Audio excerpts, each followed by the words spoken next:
Greek scriptures in Tibet dating back to 10,000 BC.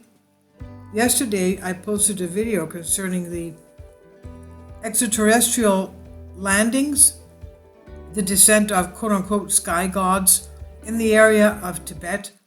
They found it too cold, so they moved to a valley in China, and the Chinese claimed that they were sky gods, and they revered them as gods, quote-unquote. This goes back to similarities of ancient gods in Sumeria, the Native Americans, the people of China, Japan, and Korea, who said that these extraterrestrials landed about 2400 BC, also in ancient Egypt, ancient Greece. These are Dropa stones that were found. So what are these Greek scriptures in Tibet dating back 10,000 years, 10,000 BC, 12,000 years? That's around the time of the Clovis comet impact, the Younger Dryas era, around the time of the sinking of Atlantis as well. So aliens, a strange race, or just a myth? And how is Greek writing involved? For 52 years, a strange story fascinated those who love mysteries. The story. In 1935, a Chinese archaeologist named Chi Pu Tei explores a complex of caves in Sino-Tibetan borders. He discovered many tombs of people with a maximum height of 1 meter 30, which is pretty small, and abnormally large heads. In each tomb, there is a metal disc about 30 centimeters in diameter, with a hole in its center and various representations reminiscent of the movements of the planets. In 1958, Chum Nui, another Chinese archaeologist, removes these Dropa stones, as the discs from the warehouses were called, from these caves were called, and tried to decipher what was written on them, in some cases with letters reminiscing of the Greek alphabet. 4 years later, he publishes his findings. The records tell the story of the Dropa stones, aliens who crashed on Earth in a spaceship they failed to repair.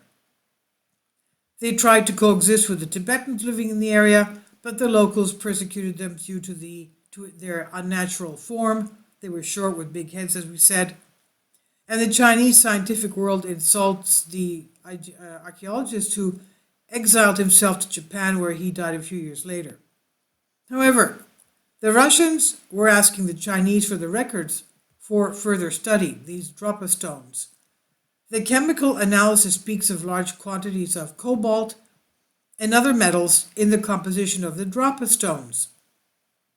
The discs were returned to China, where in 1974 they were studied by an Austrian scientist.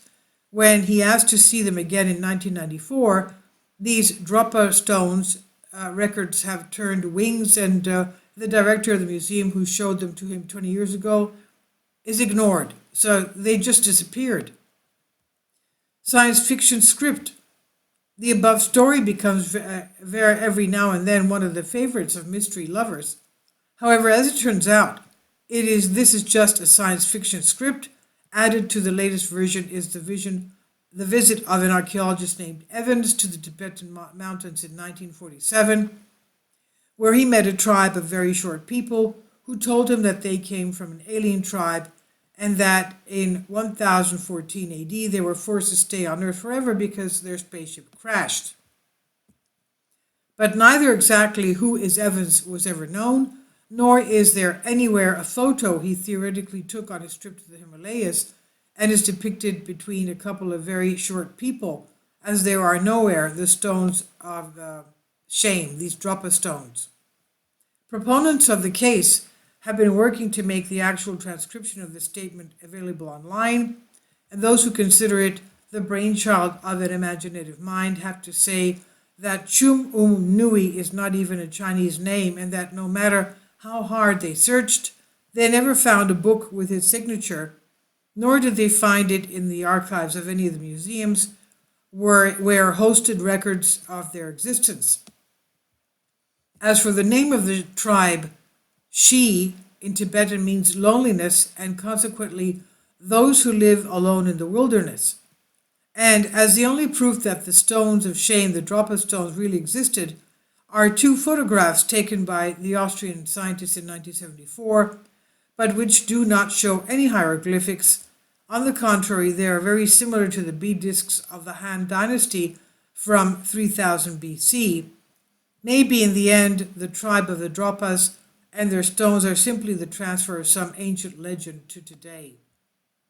So these Dropa stones have disappeared, and it could be that they were just not 10,000 years ago, but maybe 3000 BC. And this I've translated for you from a Greek article. Please leave your comments, and thank you for your support. Kindly support my Patreon account. The daily posts are 5 videos daily, and they are totally different from what I have on my YouTube channel. Thank you so much for your support and that you find all my content so interesting. You'll find the Patreon account details in the description box below.